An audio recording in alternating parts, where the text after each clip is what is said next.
এর চাইতে তো হিরো আলমের রুচি ভালো। আর একটা পর পুরুষের হাত ধরে, এটা নির্লজ্জ, বেহায়া, অসভ্য, বেয়াদব। এর লজ্জা নাই। 12 বছর, 16 বছর, 18 বছর একটা স্বামী সংসার করলো, সেই স্বামী ফেলাইয়া আর একটা পর পুরুষকে তোর ভালো লাগে। তুমি নারী প্রতি তার চাইতেও নিকৃষ্ট।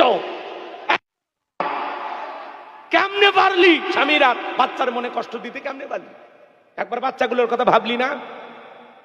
তুমি বিয়ে করে স্বামী পাইবা, তোমার স্বামী বউ পাইবে, কিন্তু এই বাচ্চারা মা বাবা পাবে কোথায়? এদের ভবিষ্যতের দায়িত্ব নেবে কে? এই মহিলা, যাবি তো বাচ্চা জন্ম দিবি কেন? মাথা গরম হয়ে যায় ভাই, খালি আইন নাই, নিয়ম নাই, শরীয়তে বিধান নাই, তাছাড়া কাটে কচু কাটা করলে বেনি, খালি জায়েজ নাই ভাই, জায়েজ নাই রে। কথা ঠিক নয়? তোর বিয়ে হয়নি, বাচ্চা হয়নি, স্বামী তুই যাস কুটি, তুই যাস কুটি, তোর মতো বউ প্রতিবন্ধী বানায় বাড়িতে রাখলে হবি কি? কথা কন।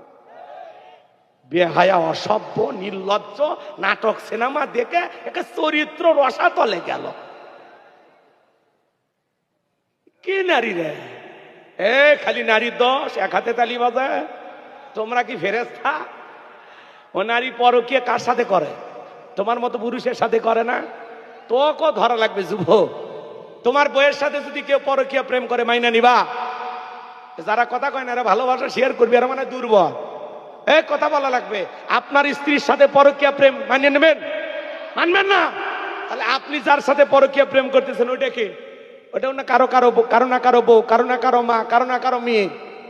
আচ্ছা, একজনের স্বামী আছে, সেই নারীকে আপনার ভালো লাগে, আপনার তো রুচিতে সমস্যা। এর চাইতে তো হিরো আলমের রুচি ভালো।